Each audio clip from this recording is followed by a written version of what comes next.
ब्रेकनंतर आपलं पुन्हा एकदा स्वागत। मुंबईत काल ठाकरे बंधूंच्या विजय मेळाव्यानंतर आज सेना भवनाबाहेर बॅनरबाजी करण्यात आली आहे। या बॅनरवर ठाकरे बंधू आणि त्यांच्या मुलांचा फोटो लावण्यात आलाय।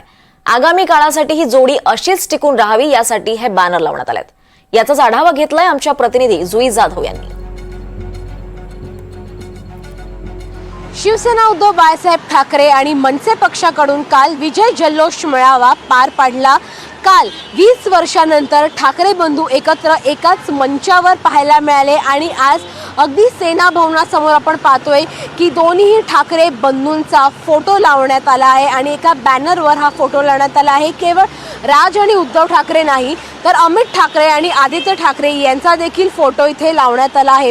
खरं तर ही नांदी म्हणायची का असा प्रश्न सर्वांसमोर आता उपस्थित झाला आहे, कारण का काल उद्धव ठाकरे आपल्या भाषणादरम्यान बोलले होते की आम्ही एकत्र आलो एकत्र राहण्यासाठी, त्यामुळे आगामी मुंबई महानगरपालिका निवडणुकींसाठी ठाकरे बंधू एकत्र राहणार का, हा जो फोटो आहे तो असाच कायम टिकून राहणार का, हा देखील एक मोठा सवाल इथे उपस्थित झाला आहे।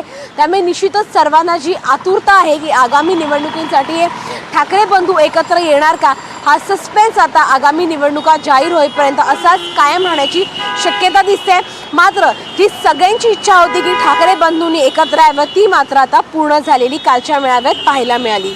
व्हिडिओ जर्नलिस्ट अमरसह जुई जाधव, NDTV मराठी, मुंबई।